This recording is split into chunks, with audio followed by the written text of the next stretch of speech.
Sometimes it has seemed that railroads were doomed. The Durango-Silverton Railroad is one of the most spectacular rides in the world. In 1960, it was nearly shut down. In 1883, the Orient Express ran from Paris to Istanbul and created the ultimate in luxury travel. It was abandoned in 1977. In 1887, rotary snowplows first fought the snowdrifts in the high Sierras. Looking like relics, they seem improbable holdovers from the past. Once this streamlined locomotive hauled passenger trains at 100 miles an hour, but for 20 years it sat outside a museum, its machinery rusting.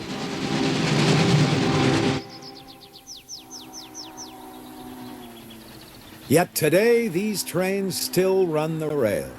Now they evoke a more remote past, when trains first bridged the continent, ferried recruits to war, provided celebrities with an opportunity to be seen and a chic way to travel, gave a mobile campaign platform to politicians, and offered a refuge for hobos. Train tracks disfigure the countryside. Trains assault the senses with brutal noise and begrind the air. How then account for the multitude of people who love trains? You're actually running a train. You just can't get enough. I don't know, maybe I'm just a junkie for trains, but that's about it. I bought a caboose back in the 50s because I was busy riding trains in the 50s, and suddenly I read in the paper one day where trains were going to go out, all passenger trains would be taken off. And I knew unless I got a piece of the train, I would never be able to ride on the train again, so that's when I bought my caboose and put it in my yard. There are grown men who ride toy steam trains at a mountain retreat. There are train buffs who choose to ride through South America's Andes on a baggage rack. There's a town in Iowa that honors hobos. And there are thousands of young people competing for the chance to engineer a train. These are people who hearken to the lonesome whistle blowing and the clickety-clack of wheels on rails. Theirs is a worldwide fraternity with no membership requirements beyond sharing in the love of trains.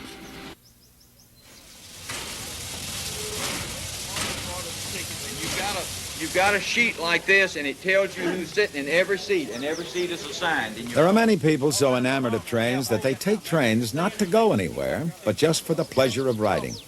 Each year, the North Alabama Railroad Club sponsors an all-day excursion on a Norfolk Southern steam train. Seats are always sold out, and there's even competition for a chance to work on the engine. Bill Hayslip is a deputy sheriff, and he loves trains so much that he volunteers on his day off for the dirtiest job in railroading, apprentice fireman. I've studied steam engines just about all my life. I guess I was born about 30 or 40 years too late. There's something about a steam locomotive, railroad, it's just romantic. The steam engine kind of has its own personality. It's like a lady. You have to treat it just right.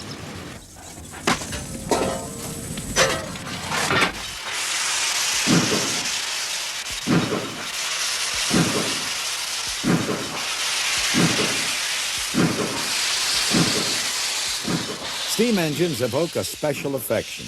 Though inanimate objects of iron and steel, they seem to breathe with the fire of life. This day, the train will run to Chattanooga, Tennessee, evoking cherished memories of a popular song. Pardon me, boys, is that the Chattanooga choo-choo? Yes, sir. Track 29. Boy, you can give me a shine. Can you afford to board the Chattanooga choo-choo? I got my fare and just a trifle to spare. There's gonna be a certain party at the station, satin and lace. I used to call Funny Face. She's gonna cry until I tell her that I'll never roam. So Chattanooga choo-choo, won't you choo-choo me home? Take me home. I've often wondered if I was maybe one of those few people that had trains in my blood or something, you know. Some people have alcohol, I have trains.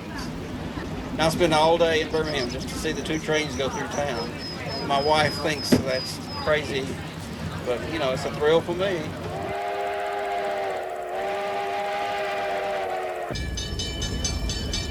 Partway through the trip, the train comes to a stop in an open field. Now begins the prized ritual of the steam train excursion. The train backs up, cameras are ready. And then a sweet symphony for every train buff's ear.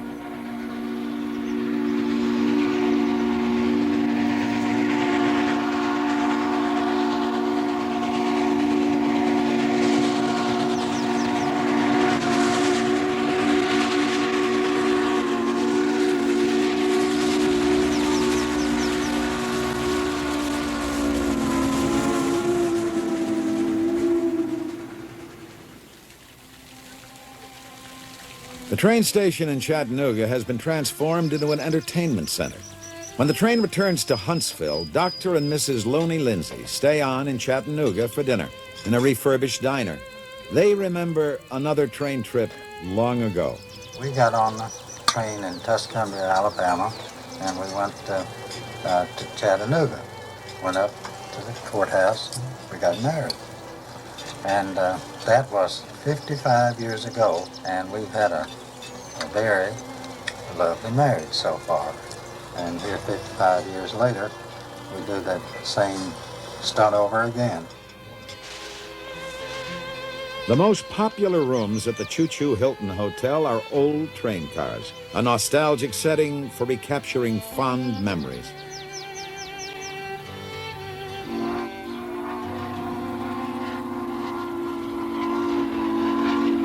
For those who love to ride steam trains, each trip is a journey into the past. In the beginning, steam engines were at the center of the Industrial Revolution, which could not even begin until mankind learned one crucial trick: how to transform heat energy into motion. In the 1st century AD, the Greek scholar Harrow of Alexandria invented steam jet propulsion. Harrow's ingenious device remained a toy until 1712, when Thomas Newcomen developed the first successful steam engine. Newcomen's engine was used to pump water out of coal mines. 100 years passed before the first British-built steam locomotives took to the rails. Soon the public everywhere crossed the threshold of a new age as horses were replaced by the latest locomotive invention. Today, these early engines can usually be seen only at museums, where they seem as distant as dinosaurs. The John Bull is the oldest operable steam engine in the world. To mark the 150th anniversary of its first American trial, the Smithsonian Institution brought it out for a run along the Chesapeake and Ohio Canal. People who loved trains dressed up for the occasion and gathered from miles around. Many had never heard the hoot of a steam whistle or the screech of brakes.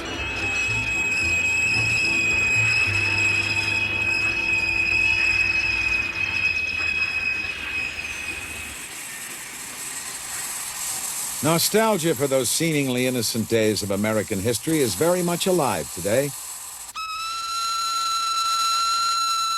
For some, no doubt, steam engines are the attraction. For others, perhaps, it is the appeal of travel.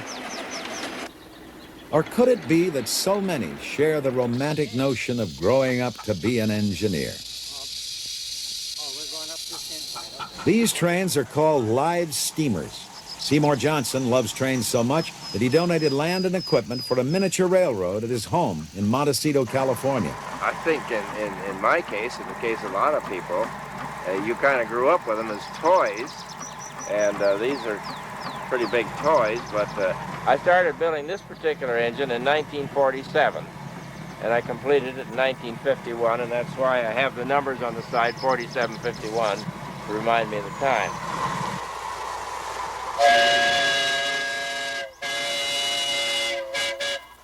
Johnson and the local members of the Goleta Valley Railroad Club spent 17 years building their line. Today, they test their engines on more than a mile of track. "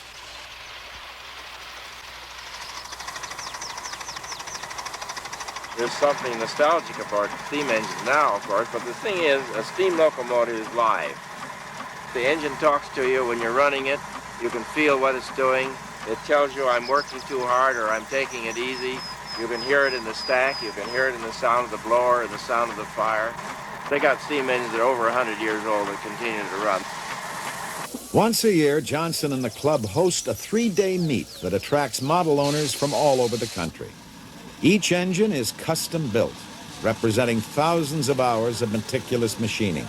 And as in real life, the engineers discover that steam engines can be cantankerous beasts, capable of fighting back.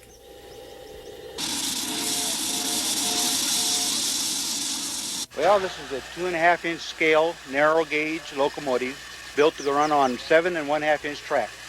We're trying to duplicate exactly the kind of engine that the Colorado and Southern used back in the years of 1890 through 1936.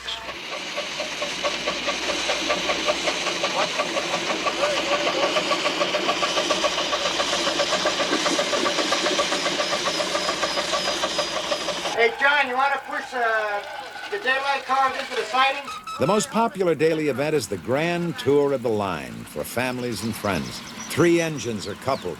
Together, they are pulling 6 tons of engines, cars, and passengers. We now have 14 cars. Mostly they're freight car type because people are way out of scale. This train is 1/8 full size, but people aren't. So if you put them in a passenger car, you can't put a roof on. But if you put them in a freight car, the sky's the limit. Many of those who build and enjoy riding live steamers can still recall the old days when steam engines ruled the rails. The halcyon days of steam and rail began after World War I. The big boy of the 1940s was driven by 4 pistons that powered 16 drive wheels. It was the largest steam engine ever built and could pull a train 5 miles long.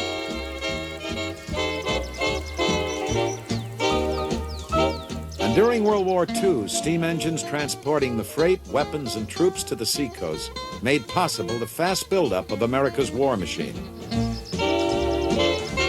In the 1950s, steam gave way to diesel, and rail companies competing for passengers promoted streamliners as the chic way to travel.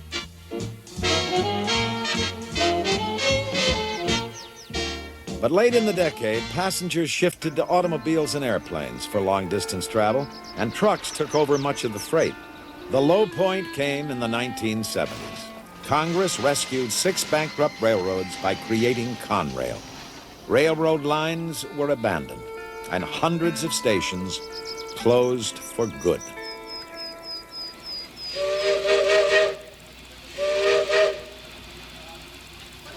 Although Americans seemed to lose interest in passenger train travel, some countries maintained their trains as national treasures. The narrow-gauge Guayaquil and Quito Railway in Ecuador plays a vital part in national life. And people here use the railroad like a party line. It even serves as a food market on wheels.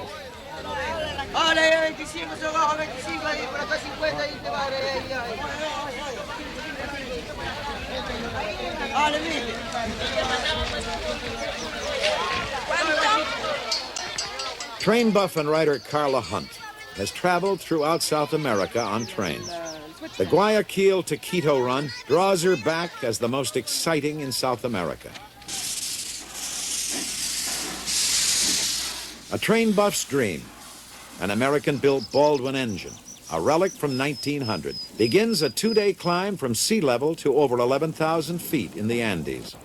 Passengers have a choice of 3 classes. Second class costs $1.60. First class cars sport padded seats for $2.10. And local vendors offer lunch on brown paper.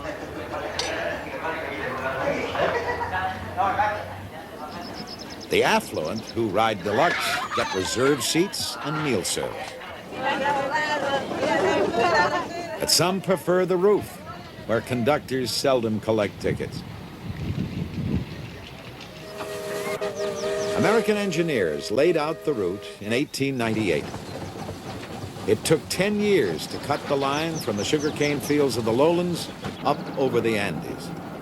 When the train going up fails to meet the train coming down at the appointed siding, there's an unscheduled stop for a phone call to find out what happened to the other train. These trains, not only do they carry the people up and down, but they carry the mail.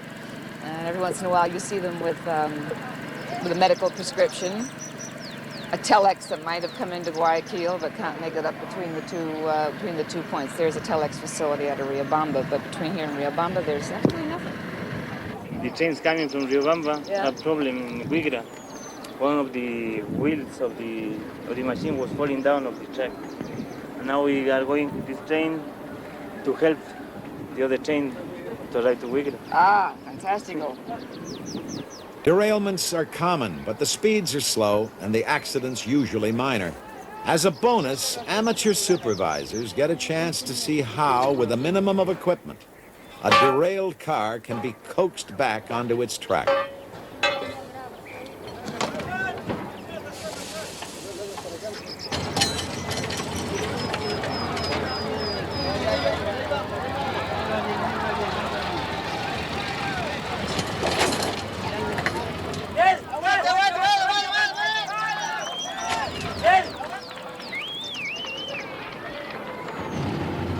After a change of engines, the train climbs into the mountains once again.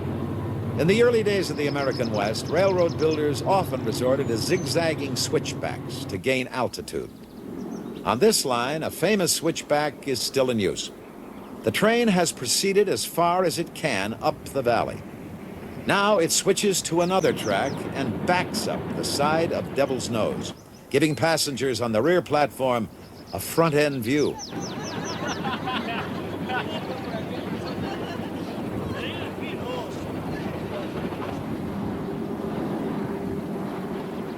The train backs around the mountain, then switches again to climb higher.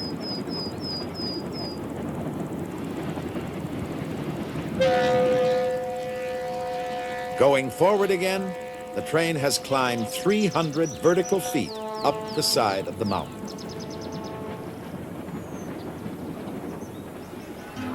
At the end of the first day, the train stops at Riobamba. For Carla Hunt, a visit to the market is a fascinating feature of the trip. People come from miles around to sell and buy. You see things in this market you won't see anywhere else in Latin America. But more than anything else, I like to wander around and look at all those beautiful faces. Yeah, you think it's okay.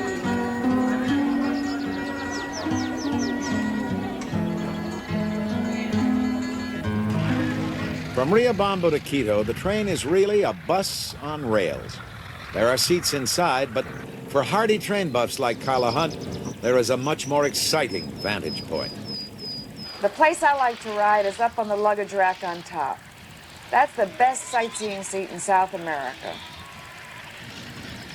To go through the mountains and to climb over the two ranges of the Andes, to go through the beautiful upland villages, with all the wild changes of weather en route, there's nothing in the world like it. Clouds shroud the peaks of the Andes as the line climbs high through cuts in the mountains, and then descends to Ecuador's capital, the Spanish colonial city of Quito, to bring to an end one of the world's most extraordinary train rides. In the United States, another spectacular train ride inspired one train buff to take dramatic action. The line from Durango to Silverton, Colorado was threatened with abandonment in 1960. Charles Bradshaw Jr., a Florida citrus grower, rescued it in 1981. Like many a town in the Old West, Durango was created by a railroad. The Denver and Rio Grande chose the site, laid out the streets, and sold lots around the depot.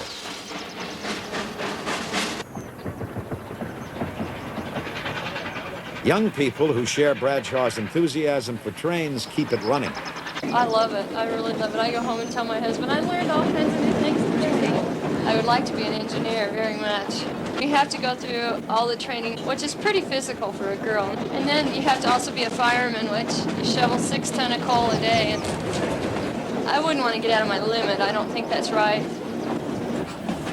My father, my grandfather, and my great-grandfather were all railroaders before me. They worked for the Rio Grande, not this particular branch. I'm the first one in the family to work for this branch of the railroad. But none of them were conductors. They were all in different parts of the railroad, so I'm the first conductor in the family. They have to be pretty responsible people. They can't be irresponsible at all. Aren't you pretty young to be an engineer? I hear that about 30 times a day. If I couldn't handle the job, I wouldn't be here.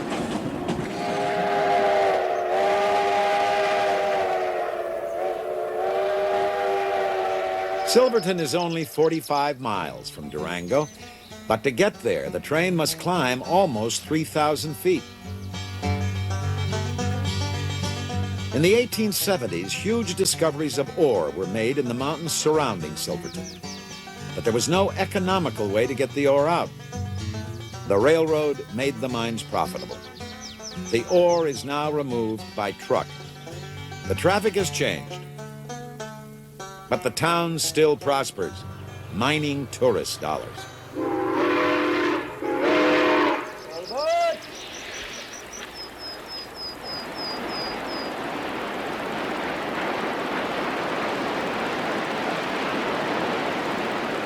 As soon as the route was completed, the drama of the train's traverse of the Animas River Canyon was recognized as one of the great sights of American railroading. In the early 1880s, photographer William Henry Jackson lowered himself into the canyon to take this picture, published in Harper's Weekly magazine. Today's passengers can still enjoy the same spectacle. The ride is potentially just as dangerous now as it was then. A derailment could topple the cars 200 feet into the gorge.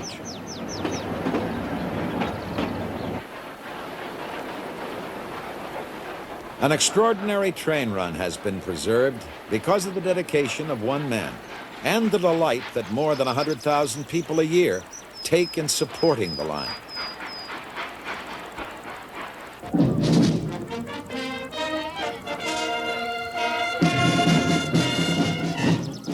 Boston has its marathon, New Orleans its Mardi Gras. Britt, Iowa honors hobos.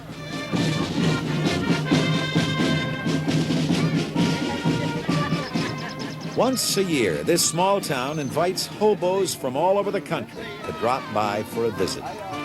The get-together largely attracts those who have retired from actively riding the rails and can now look back on their former ragtag wanderings with nostalgia. Hobos were not always so honored.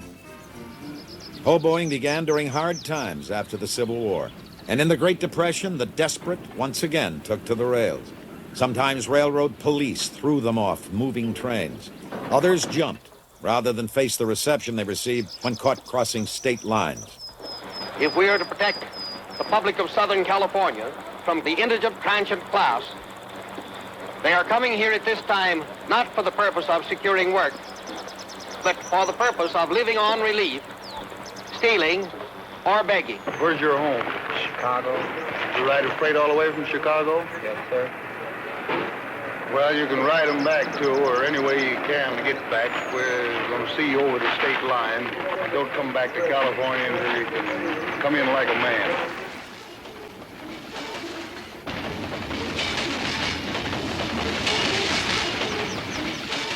Hobo camps are called jungles, and life in them has always been hard. But in Britt, Iowa, the jungle is a place to renew friendships and swap stories. 78. Yes. Yeah. I remember you. Memory that bad? It was. And now, wait a minute. Every year you get older, you have a special privilege. Every year you will get a little bit better at forgetting. Yes, I am there already. Hobos are known most often by their nicknames. Steam Train was first elected Hobo King in 1973. We got a young goat here, and it's going to be some pretty tender eating when we get him all browned up here. Yes, sir. We have some of the best music and some of the best food you ever sit down to.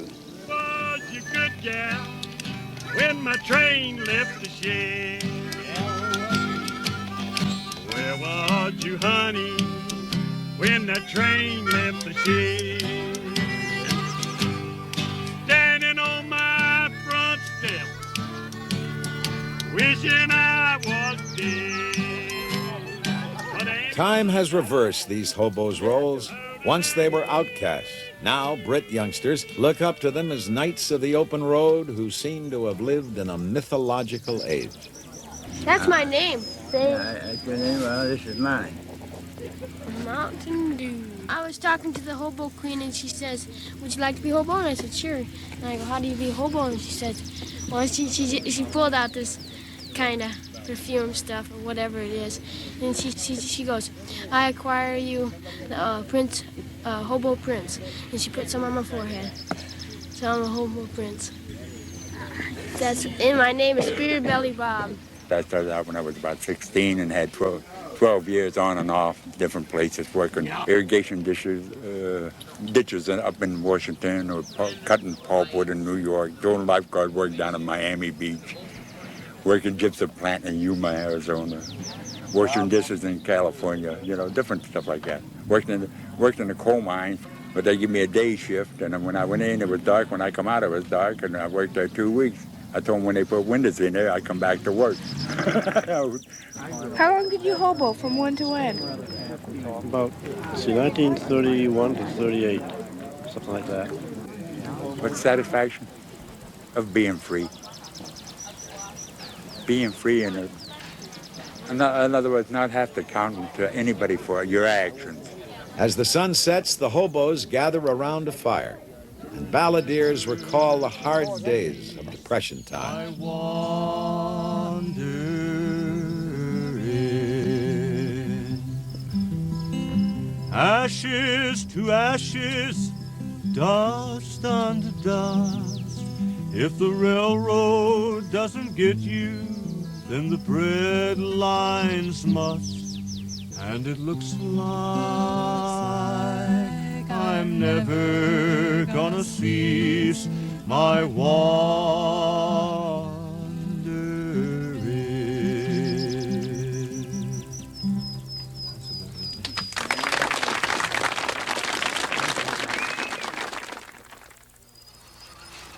When most railroad buffs think of trains, they think of passenger trains.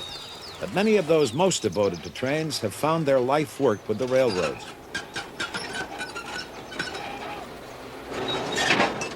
Whether they maintain the tracks or work on the trains themselves, the big business for them is freight, moving everything from coal to lettuce. And although much of the public thinks railroads are a dying industry, in fact, they are thriving. Deregulation has permitted them to abandon money-losing lines, and new techniques, like piggyback hauling of truck trailers and containers, attract new customers. The mass market shipping of fresh produce by rail enables farmers in California to sell lettuce to buyers 3,000 miles away. Lettuce harvesting has become an assembly line operation. Cutter, packer, sprayer, box closer. Today's lettuce that we've got is probably the best we've had in about a week and a half. It's 54 to 55 pounds, absolutely clean. Derek Dridavanis is sales manager of the Admiral Packing Company in Salinas. He sells lettuce by the carload to buyers all over the country. Just call us back with that order, will you? You know, the one you got in your back pocket. A refrigerator car holds 30,000 heads of lettuce. This one is bound east for New York City. The morning after the lettuce is picked, the Admiral lettuce car has been joined to a 50-car train called the Salad Bowl Express. 5 Southern Pacific engines are needed to pull the train over a 7,000-foot high pass in the Sierra Nevada mountains.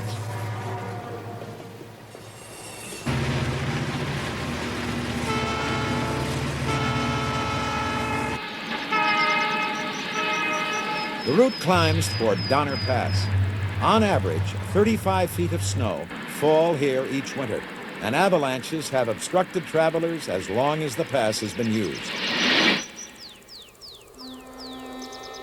In November 1846, blizzards trapped the emigrant Donner Party here.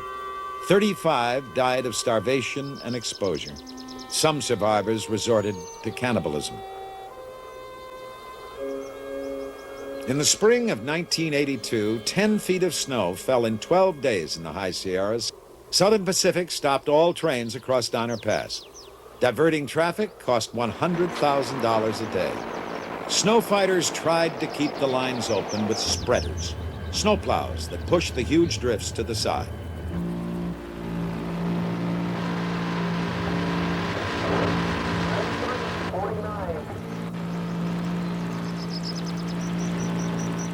But when the snow drifts too deep, spreaders stall and the pushing wings collapse.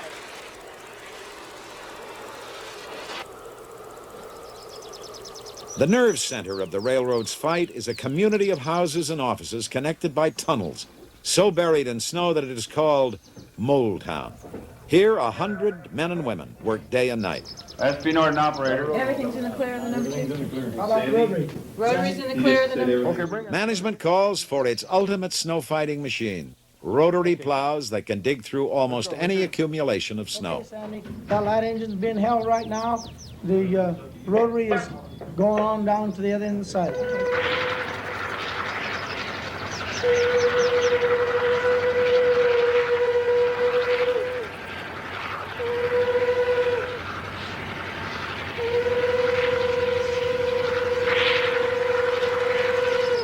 Throwing 5 tons of snow a minute, 150 feet from the line. The rotary can literally dig a trench deeper than itself.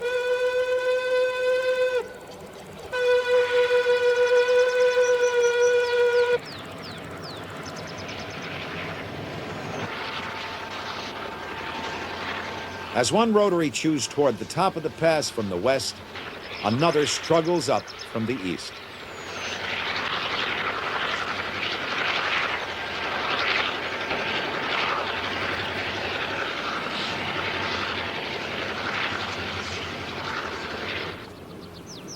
The first train comes through.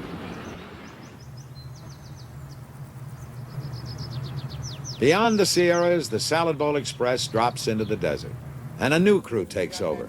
On the long, straight runs, there's time for shared stories and for trainmen to enjoy the camaraderie, which is part of the attraction they feel for their work. I don't think it's dawned on me yet that I've had a kid. Still in shock from it. Went in Sunday night, had it Monday morning. Last couple of days been pretty busy for me. I was lucky. Generally, the railroad doesn't allow you to be in town. They keep you away from home quite often. So I was pretty lucky to be home when it happened.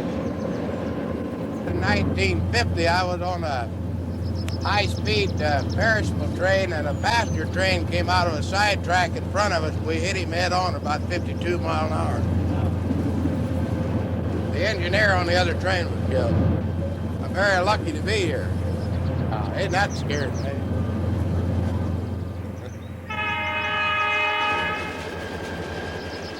By evening, the train is in eastern Nevada. The next morning, now with a Union Pacific engine and crew, the Salad Bowl Express climbs toward the Continental Divide.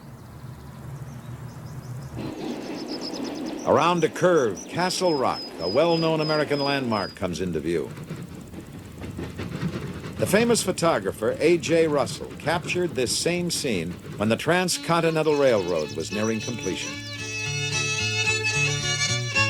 In 1867, it took 3 months to cross by wagon from the railheads on the Missouri River to the Pacific coast. The new rail line cut that time to less than a week. Irish immigrants living in railroad car dormitories built west. Chinese coolies built east. It was the most dramatic engineering accomplishment of the century. Gorges were spanned, mountains cut through or tunneled under. An army of workers fought summer heat and winter snow at a cost of uncounted lives. There were no movie cameras to record the great undertaking, but once movies were invented, filmmakers recreated the drama in classic film. John Ford's The Iron Horse and Cecil B. DeMille's Union Pacific. Crossing the mountains, the deserts and plains, fighting the heat, the cold and the rain. Summer to autumn, winter to spring. Bring 'em up, lay 'em down, make the hammers ring. Building a new road under the wheel, bind up the earth in iron and steel. Working east, working west, we're building our way on bad food, hard liquor, and $1 a day. It was a day of national celebration when the two lines met at Promontory, Utah. A.J. Russell recorded the scene in what is perhaps the most famous photograph in American history. And in 1924, when John Ford recreated the scene for his film, he based the action on the photograph, complete with a still photographer to pose the crowd.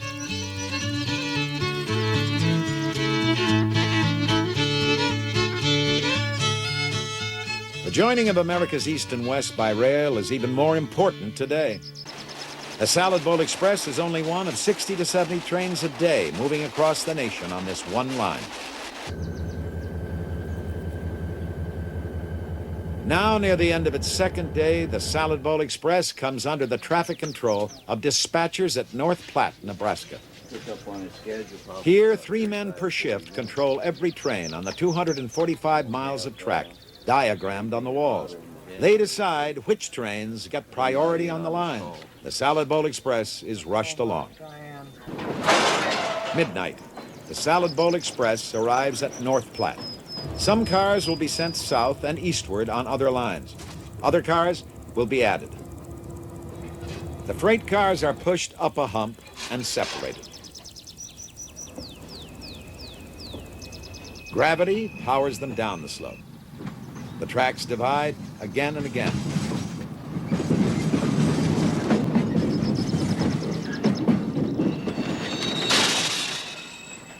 Automatic sensors weigh the cars, and retarders brake them.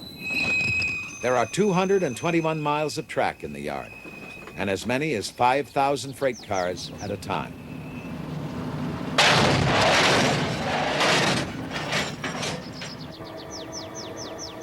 By 4 a.m., a new train has been made up. A new crew comes aboard, and the train moves on. In the afternoon, the train crosses the Missouri River. Operated now by Chicago and Northwestern Railroad, it traverses the rich farmlands of Iowa.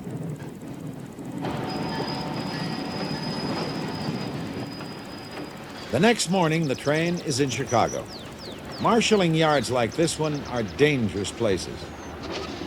You have to watch for cars coming from both directions. There could be debris sticking out of a car. Try not to get caught in a situation where you have trains moving at high speed in both directions on each side of you.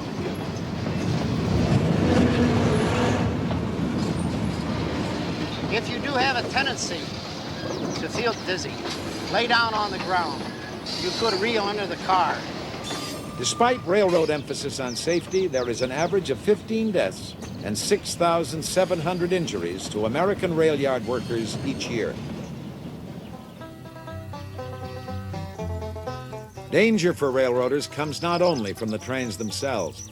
In the early days, desperados like Jesse James, Butch Cassidy, and the Sundance Kid held up trains in the lonely plains and mountains of the West. Today, trains are most often attacked as they pass through depressed areas in big cities. We had one conductor, they got in with a gun and robbed him at Park Manor. And it's just a few things that we go through out here. Everybody thinks we got such a swell job. We have our ups and downs too. And this is our most dangerous spot of the trip. They put different articles in the tracks to derail us. They put old tires so they'll break the air hoses in two. They'll throw beer bottles, anything they can get their hands on. We've been shot at. They shot at me 5 times through the caboose windows. I got pictures of the hole. It was either a 38 or a 45 because it put big holes in the plexiglass. Sometimes they do it to rob the train. They break us in two to rob us so they can take things off with it. And on the cabooses they have this plastic glass. Yeah, I know all about it. He's gonna throw. No, he's not either. Oh, we go through this every day. It's nothing new to us. The many dedicated men and women who are drawn to railroad work also live with the danger that goes with the job. The Salad Bowl Express rolls through the heartland of the industrial Middle West.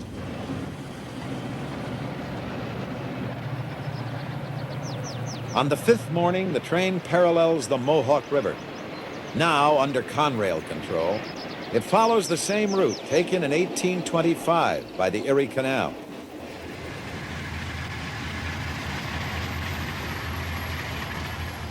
Early on the sixth morning, the Salad Bowl Express arrives at its destination in the Bronx.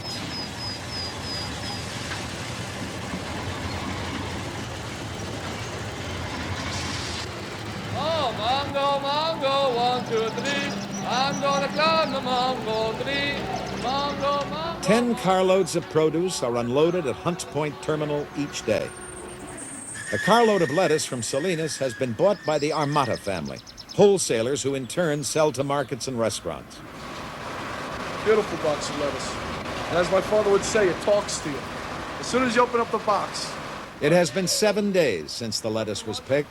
It took 4 railroads and the involvement of 1,000 men and women to move it across the country.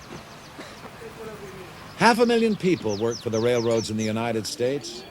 In one sense, theirs is just a job, but it is an essential job. Moving the grain, steel, coal, automobiles, perishables, even the lettuce for a PTA luncheon in Baldwin, Long Island. Traditionally, little boys were given model trains for Christmas and captured by a dream many grew up wanting to become an engineer. The reality today is not far different. For a new class of 23 engineers, the Long Island Railroad had 2,000 applicants to choose from. To get the train moving, I need the reverser and forward. This position. This is your throttle. Power 1 to 8 notch. All right, 1 whistle. Dave Decker, senior instructor, has been an engineer for 14 years. Decker loves engineering and teaching, but the memory of train accidents in his past brings a special urgency to his teaching. Engineering used to be a man's job, but federal affirmative action guidelines give Vita Zamboli, a former secretary, an extraordinary opportunity to join an elite group of railroad employees. Wait till we're over it. Wait till we're on that.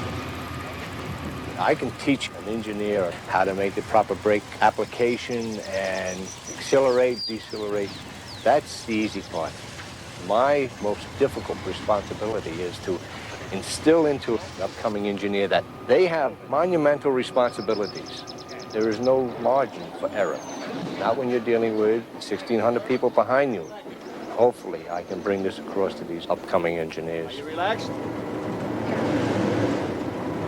Little damp. All right. That's good. That means you got guts. You're not nervous in here. There's something wrong.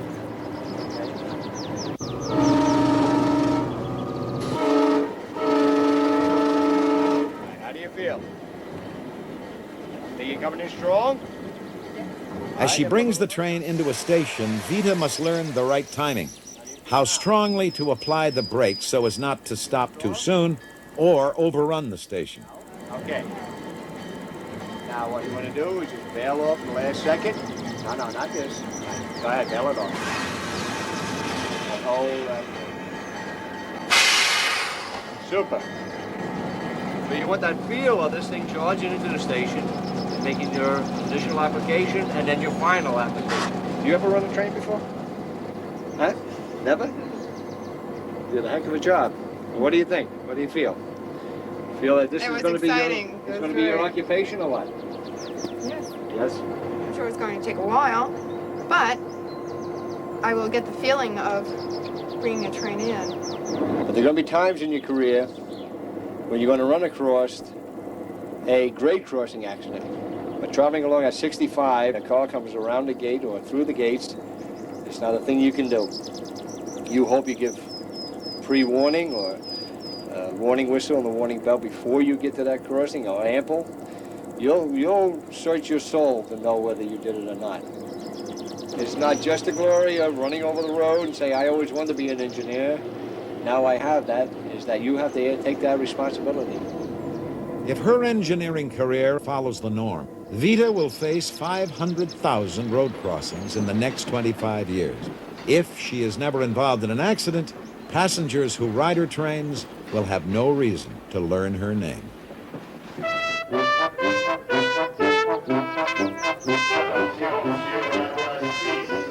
There are many great train rides around the world, but not one can match the aura of elegance, mystery, and romance surrounding the name Orient Express. It ran for almost a century until its demise in 1977. Now, two men have revived the historic run to Istanbul. Albert Glott bought the 1920s vintage cars and lovingly refurbished them. Sometimes, you have to do everything on the train. T.C. Swartz chartered the cars for those who could afford to recapture the glory of rail travel in its heyday. We could give them, and then how to surpass it. People's idea of luxury is a little bit different than maybe what it actually was. So what we're trying to do now is to give them more luxury than they had in the past, in fact, to make it the ultimate trip. I can't believe it. Oh, it's marvelous. There will be 98 passengers on this trip, each paying a modest $5,000 one way. I think the dogs are great. Yeah, but I can't see them sitting in the dining car. Some passengers, like actor Hal Linden and his wife, stage an arrival in the grand tradition, harking back to the aura of a princely trip. Original inlaid wood decorations and Lalique molded glass reliefs still decorate the cars. Names of the countries the Orient Express passes through, Austria, Hungary, Romania, Bulgaria, ring with romance. Memories of mysteries like Murder on the Orient Express surround the passengers with an atmosphere of champagne and dreams. Well, my name is Otto, and I'm supposed to play the piano all the way to Istanbul.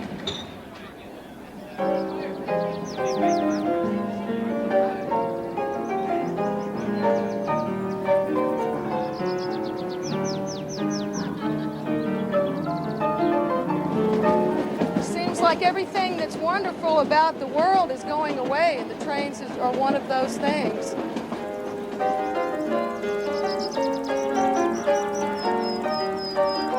Kim Vosper and Kyle Collins advanced the date of their wedding so they could make this their first trip together as a married couple.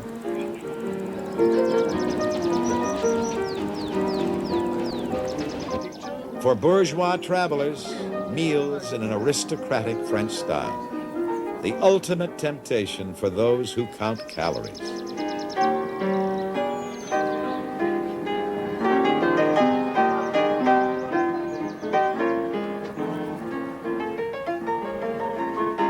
I remember as a child, we used to put people on the train in New Iberia, and I was never sad because they were leaving. I was always sad because I wasn't leaving too, that I wasn't standing on that back platform waving goodbye.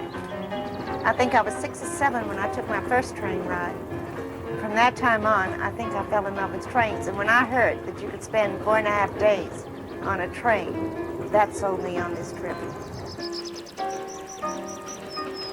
The train cruises Europe like an ocean liner. Gypsies play, as they did on the first run of the Orient Express. In the evenings, there are gala 7-course dinners.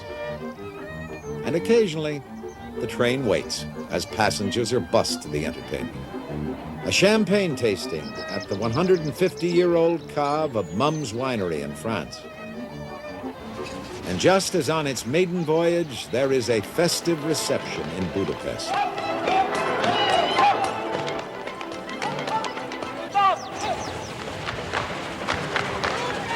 On the first trip, no passengers in the Orient Express dined at the hunting lodge of the Sultan.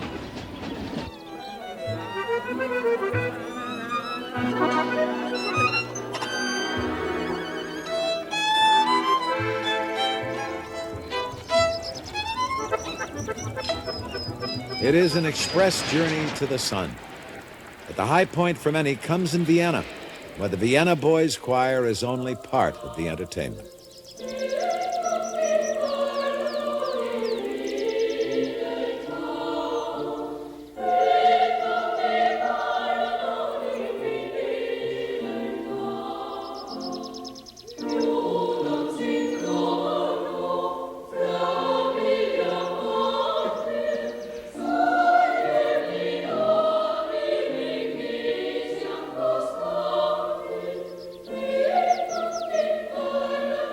Protocol prevented the Austrian royal family from receiving plebeian passengers of the first Orient Express.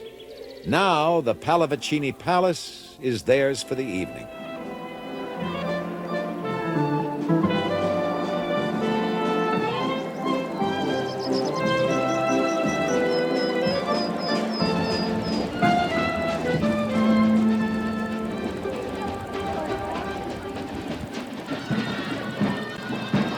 And finally, the end of the line, Istanbul, Turkey, where passengers get the red carpet treatment, Oriental style.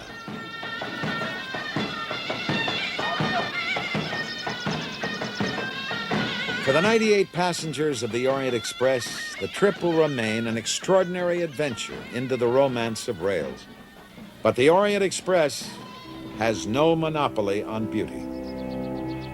There are grand adventures for everyone in a rediscovery of travel by train.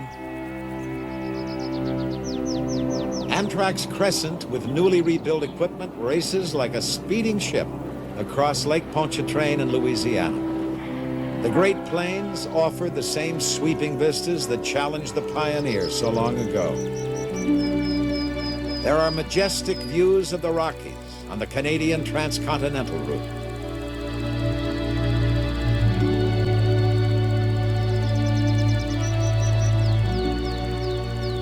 The San Diegan is a beachcomber from Los Angeles to San Diego.